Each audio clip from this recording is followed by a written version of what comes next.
नमस्कार, स्वागत है आपका न्यूज 24 पर। रात के 9 बज चुके हैं और निष्पक्ष न्यूज का वक्त हो चुका है। मैं हूं आपके साथ मकसूद खान। पहली खबर में निष्पक्ष न्यूज में आज बात होगी, प्रधानमंत्री नरेंद्र मोदी अमेरिका के लिए रवाना हो चुके हैं, जहां होगा मोदी का सम्मान। आखिर क्या है पीएम का प्लान, डिटेल में आपको आगे दिखाएंगे। लेकिन दूसरी बड़ी खबर में बात होगी विपक्षी एकता की। 22 तारीख को ममता और लालू प्रसाद यादव की पटना में मुलाकात होगी। इस विपक्षी बैठक में शामिल होने के लिए तमिलनाडु के मुख्यमंत्री स्टालिन भी आने जा रहे हैं। तीसरी खबर में महाराष्ट्र की बात होगी। बीएमसी में शिंदे को चुनौती, उद्धव की आखिर क्या है नीति, डिटेल रिपोर्ट आपको दिखाएंगे। निष्पक्ष न्यूज में इन्हीं खबरों का तमाम विश्लेषण होगा डिटेल में। लेकिन सबसे पहले बात पीएम मोदी के अमेरिका दौरे की।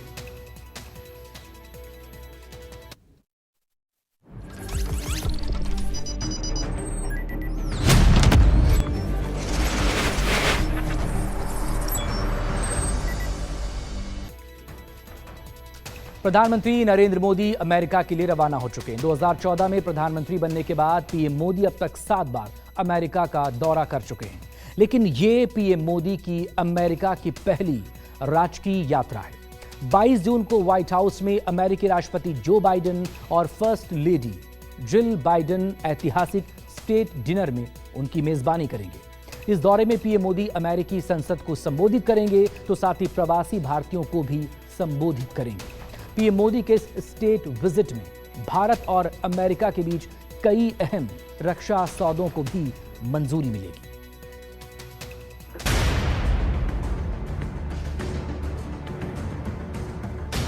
पीएम मोदी अमेरिका के लिए रवाना हुए और उधर कांग्रेस मणिपुर के जख्म दिखाने लगी। मणिपुर के हिंसा के जरिए पीएम मोदी की अमेरिका यात्रा पर सवाल लहराने लगे। कांग्रेस प्रवक्ता सुप्रिया श्रीनेत ने पीएम मोदी पर तंज कसते हुए ट्वीट किया, चलो ये तो निकल लिए, टाटा बाय बाय करते हुए। मणिपुर अब भी जल रहा है।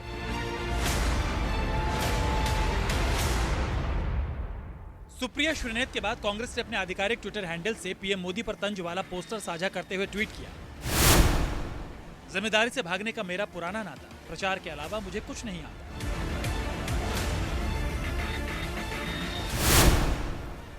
100 से ज्यादा लोगों की मौत, 50,000 से ज्यादा लोग बेघर, करीब 50 दिन से हिंसा जारी और पीएम मोदी मणिपुर का मां नहीं बोल पाए। एक और मणिपुर जल रहा है। हमारे देश के लोग जान बचाने की गुहार लगा रहे हैं, अपने घरों को छोड़ पलायन करने को मजबूर हैं। दूसरी ओर पीएम मोदी अमेरिका निकल गए। अब वहां छवि चमकाने का काम होगा, इवेंटबाजी होगा। इस बात को जानते हुए कि हमारे देश के लोग हिंसा झेल रहे हैं, उनकी जान पर बनी हुई है। पीएम मोदी, याद कीजिए, एक बार अटल जी ने आपको राजधर्म निभाने की सीख दी थी।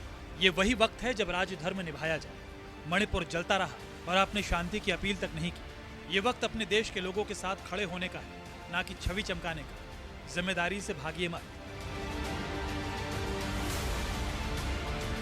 मणिपुर की हिंसा को लेकर पीएम मोदी पर आक्रामक हुई कांग्रेस प्रवक्ता सुप्रिया श्रीनेत ने ट्विटर पर मणिपुर की आगजनी के वीडियो के साथ पीएम मोदी की अमेरिकी रवानगी का वीडियो साझा करते हुए लिखा, मणिपुर को अपने हाल पर ही छोड़ दिया है।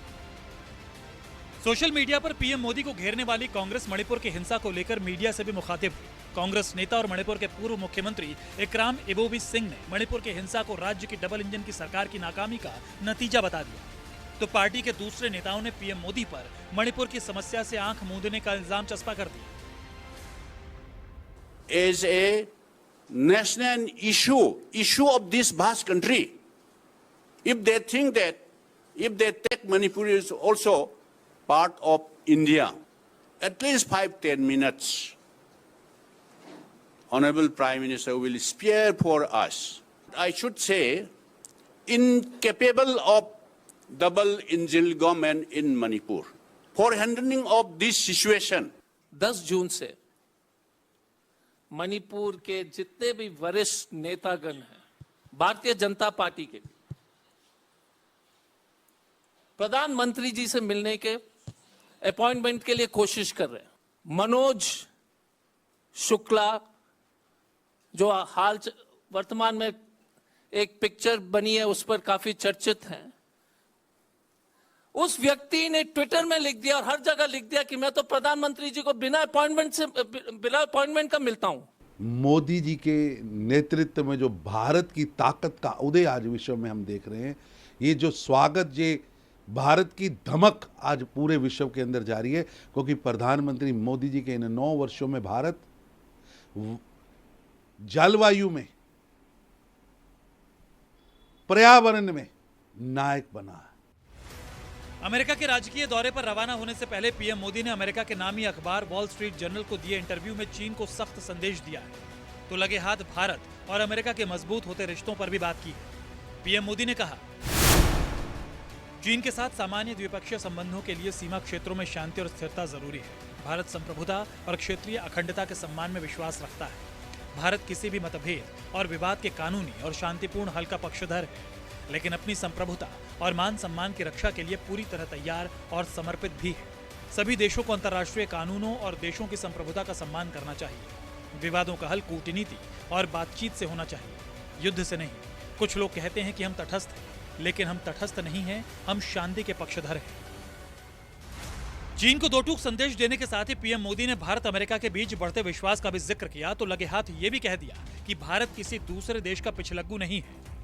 It's a state visit. It is very important. It is the first state visit that Prime Minister Modi has been invited for to the US, and it is very special. It is a great milestone in the relations between India and USA. We have seen that in the last 9 years, 10 years, 12 years, there's been a great upswing in the relations between India and USA. One would say that, the signing of the Civil Nuclear Supply Agreement in 2008 was one big highlight, but then after that there was problems with sovereign guarantees and implementing and so on. So now you have seen that in every area there is a building up of great trust and understanding and the strong belief that there is mutual benefit in the relationship. मेरा ये मानना है कि अभी का समय जिस बड़े लेवल पे ये इशू जा चुका है, समस्या इतनी बढ़ चुकी है कि प्रधानमंत्री जी को अमेरिका थोड़े दिन में चले जाते, अमेरिका ये मैटर सॉल्व करके चले जाते। आज अमेरिका में भी जाएंगे, चारों तरफ लोग ये पूछेंगे कि भाई मणिपुर क्या हो रहा है, क्या हो रहा है, वो अच्छी बात नहीं है। मेरा ये मानना है कि प्रधानमंत्री जी को अपने दायित्व जो जनता ने दिया है उसका निर्वहन ईमानदारी से करना चाहिए और दिखावेबाजी से बाहर आकर सही मायने में देश की सेवा करनी चाहिए। पीएम मोदी की पहली अमेरिकी यात्रा कई मायनों में ऐतिहासिक होने वाली है। 21 से 23 जून तक पीएम मोदी अमेरिका दौरे पर रहेंगे। 21 जून को पीएम मोदी न्यूयॉर्क में संयुक्त राष्ट्र के हेडक्वार्टर में योग दिवस समारोह की अगुवाई करेंगे। 22 जून को व्हाइट हाउस में पीएम मोदी का स्वागत किया जाएगा और पीएम मोदी अमेरिकी राष्ट्रपति बाइडेन के साथ विशेष डिनर करेंगे। 23 जून को बड़ी कंपनियों के सीईओ के साथ खास मुलाकात करेंगे, तो साथ ही प्रवासी भारतीयों से भी मिलेंगे।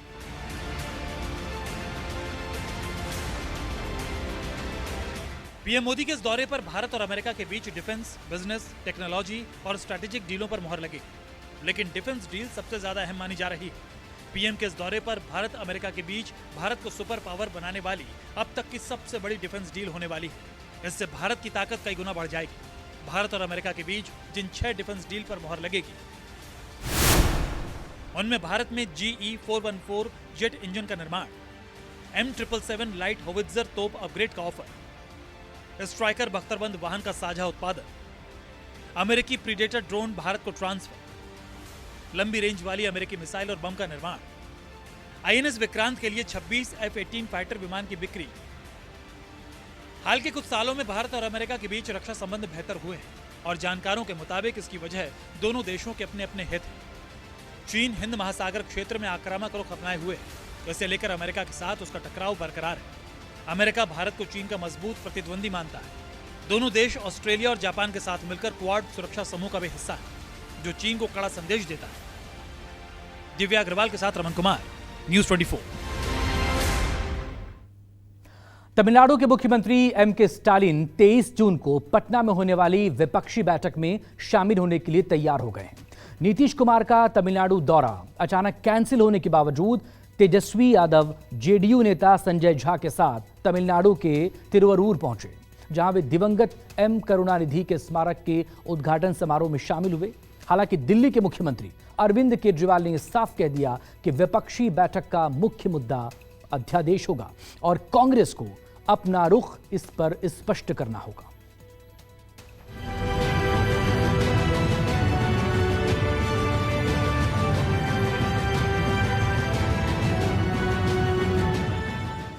ऐन वक्त पर नीतीश का तमिलनाडु दौरा रद्द हो गया, लेकिन विपक्षी एकजुटता की ट्रेन रुकी नहीं। जेडीयू नेता संजय झा को साथ लिए तेजस्वी यादव तिरुवरूर पहुंच गए और तमिलनाडु के मुख्यमंत्री एम.के. स्टालिन को 23 जून को होने वाली विपक्षी बैठक के लिए पटना आने के लिए भी राजी कर लिया। तेजस्वी यादव ने एम.के. स्टालिन के साथ करुणानिधि कोट्टम के उद्घाटन समारोह में शिरकत की और तमिलनाडु के पूर्व मुख्यमंत्री करुणानिधि की प्रतिमा के अनावरण कार्यक्रम का भी हिस्सा बने।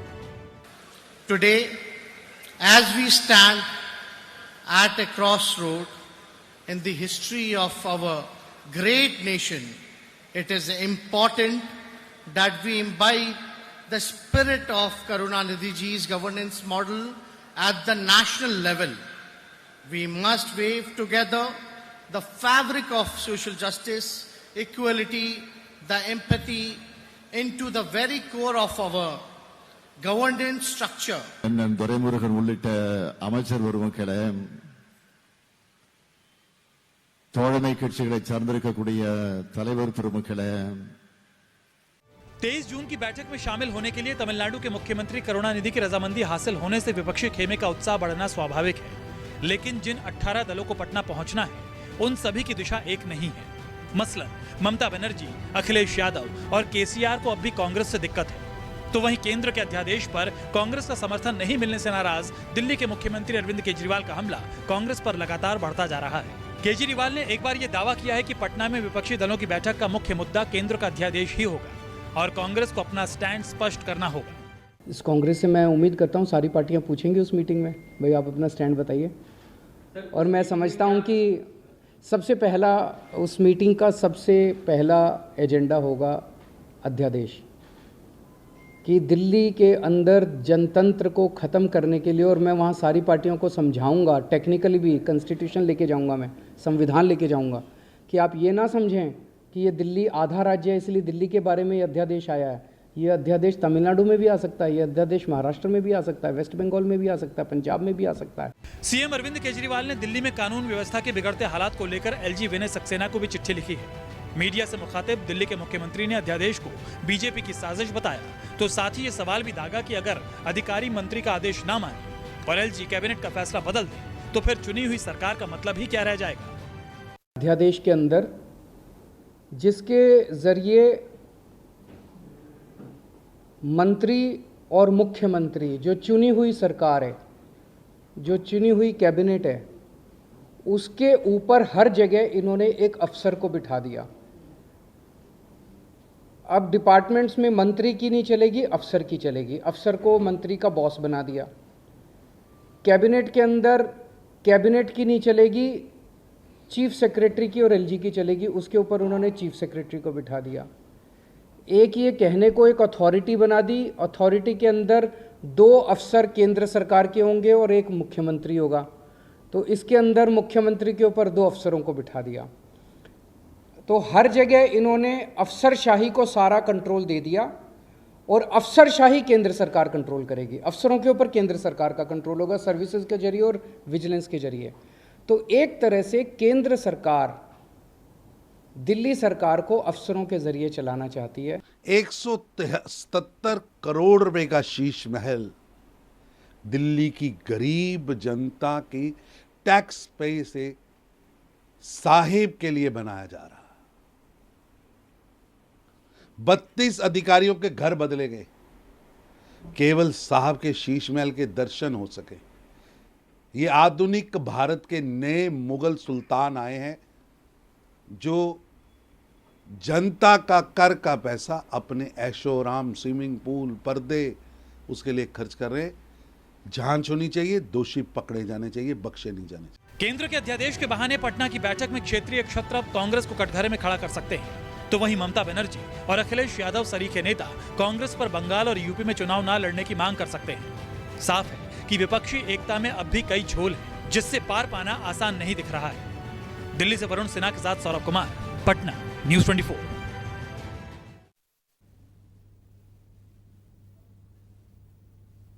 गद्दारी, धोखा और खोखा, महाराष्ट्र की पूरी सियासत मंगलवार को इन्हीं 3 शब्दों के इर्द गिर्द घूमती नजर आई और यहां की सियासी फिजाओं में दिन भर गूंजता रहा, यार गद्दार का फसाना। और भला ऐसा हो भी क्यों ना, ये दिन ही कुछ ऐसा था कि किसी को अपने पुराने दोस्त की दगाबाजी के वो पुराने किस्से याद आने लगे, तो किसी को याद आने लगा उस नाम का स्वाभिमान जिसे महाराष्ट्र की सियासत में सबसे ताकतवर शेर का तमगा हासिल था। तो देखिए कैसे मनाई गई पुरानी दोस्ती के टूटने की ये पहली बरसी और कैसे छेड़े गए साल भर पुरानी दुश्मनी के जख्म। ये खोखा बनाम धोखा की जुबानी जंग है।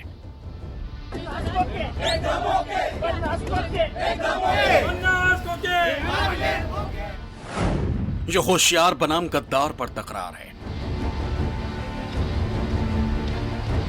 आणि गेल्या 20 तारखेला गेल्या वर्षभरात ये असली शिवसेना बनाम नकली शिवसेना का संग्राम है।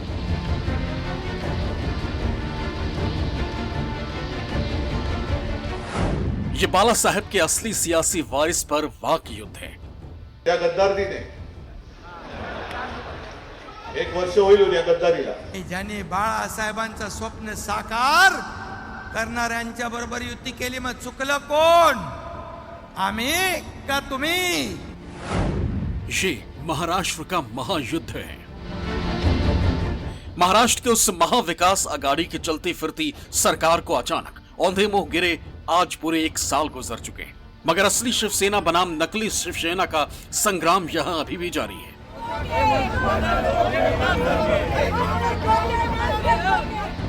20 जून ही वो दिन था जब एकनाथ शिंदे उद्धव के खेमे से 40 विधायकों को इतनी सफाई से उड़ा ले गए कि ना तो इनकी सरकार बची, न बची सीएम की कुर्सी, और ना ही बची पार्टी की वो पुरानी पहचान जिसकी बदौलत उद्धव ठाकरे महाराष्ट्र की संपूर्ण सियासत पर अपना अधिकार जताते थे। जब साल भर बाद वो दिन दोबारा आया, तब उद्धव ने अपनी पीठ में पेवस्त उस सियासी खंजर के मंजर को याद करके इसे अंतर्राष्ट्रीय गद्दार दिवस का नाम दे दिया।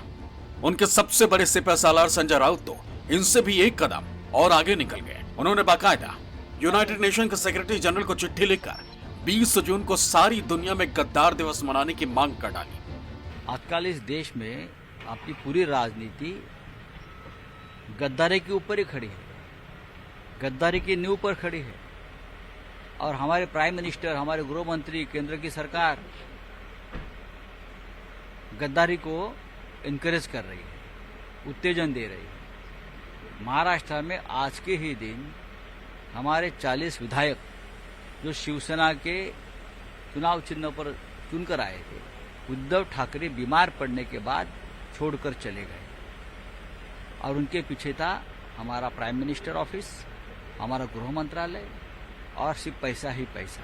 तो हमने कहा कि अधिकृत तौर से आज के दिन को वर्ल्ड ट्रेटर डे आप घोषित कर दीजिए। 2.5 साल जो व्यक्ति अपने कमरे में घर में ही बंद रहा हो, अपने कार्यकर्ताओं को भी ना मिल पाया हो, जो कोविड के डर से घर से नहीं निकला, उसको सत्ता से निकालने का काम उनके ही कार्यकर्ताओं ने किया है, जनता ने किया है। और जब अपनी विचारधारा को छोड़कर उस विचारधारा के साथ जुड़े जिसकी बाला साहब सदा विरोध करते रहे, तो ये दिन तो उनको देखना ही था। बगावत की पहली बरसी को शिवसेना ने पूरे महाराष्ट्र में गद्दार दिवस के तौर पर मनाया। पार्टी के कार्यकर्ता मुंबई समेत पूरे महाराष्ट्र के अलग अलग जगहों पर उतरे। मुंबई पुलिस को पूरा अंदेशा था कि इस दौरान शहर में कानून व्यवस्था को चुनौती दी जा सकती है, इसलिए उन्होंने पहले ही पार्टी को नोटिस जारी कर दिया था। बावजूद इसके कई जगहों पर कार्यकर्ता 50 खोखे एक दम हो गए के नारे के साथ सड़कों पर दिखाई दिए। 20 जून 2022 का वो दिन, ये वही तारीख है जब 56 साल पुरानी शिवसेना में दरार पड़ना शुरू हो गई थी। तब से लेकर आज तक इस 1 साल में काफी कुछ बदल चुका है। महाविकास आघाड़ी सरकार का गिरना, उद्धव ठाकरे का इस्तीफा देना, एकनाथ शिंदे का मुख्यमंत्री बनना और उद्धव ठाकरे के हाथ से पार्टी का चुनाव चिन्ह और नाम चले जाना, ये सब कुछ इस 1 साल में ही हुआ है।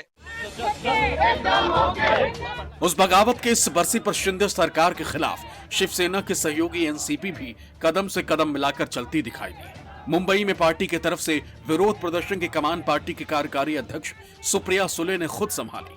कहा, गद्दार आखिर गद्दार ही होता है।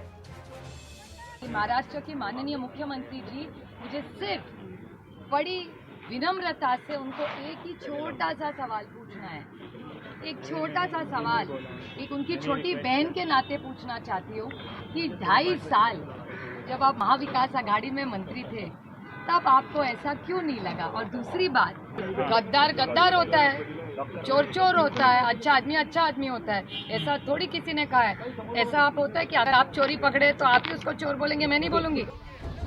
इस सियासत का कोई अजीबो गरीब संयोग ही कहा जाएगा कि जिस दिन शिवसेना के टूटने की बरसी मनाई जा रही थी, उससे ठीक एक दिन पहले बाला साहेब ठाकरे की इस पार्टी को पैदा हुए 57 साल पूरे हुए।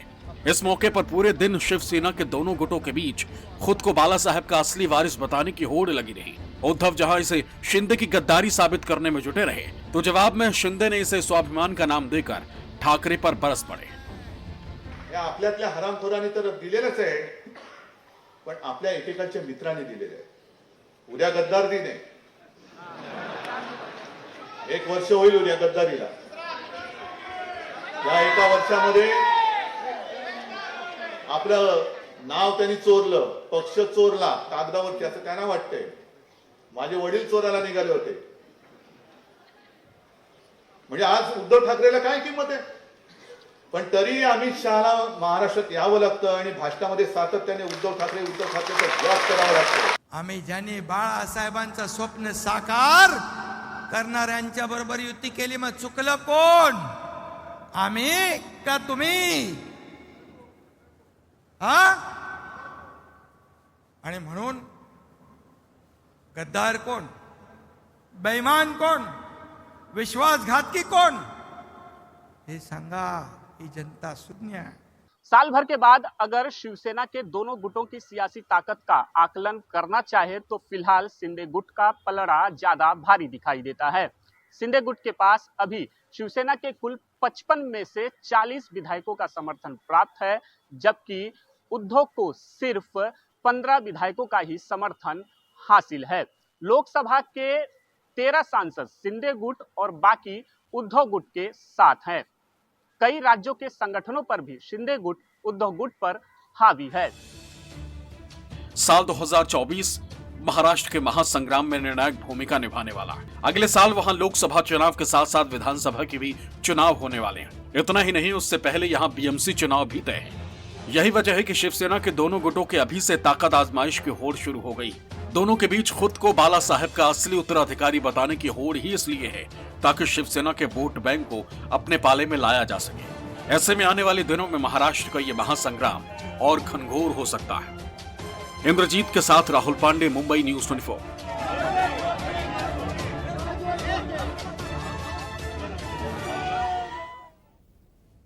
तो गद्दारी, धोखे और खोखे का जो ताजा ताजा जुमला महाराष्ट्र की सियासी आसमान में उछाला गया है, वो बेवजह नहीं है, यूं ही नहीं है, और ना ही इसका जुड़ाव सिर्फ और सिर्फ 20 जून की उस तारीख से है जब आज से साल भर पहले उद्धव और शिंदे की राहें जुदा हुई थी। अतीत के उस महासंग्राम का एक सिरा भविष्य में महाराष्ट्र की सत्ता को साधने की संभावनाओं को बनाए रखने की कवायद से भी जुड़ा है। तो क्या है गद्दार, धोखा और खोखा के सियासी दांव का विश्लेषण इस रिपोर्ट में।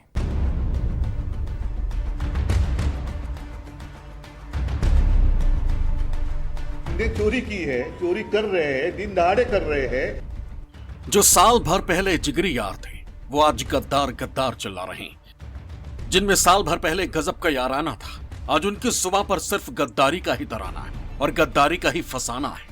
आज सोच रहे होंगे कि महाराष्ट्र के सियासी महासंग्राम में इन दिनों जिसे देखो वही गद्दारी राग क्यों गा रहा है। तो ये बेवजह बिल्कुल नहीं है।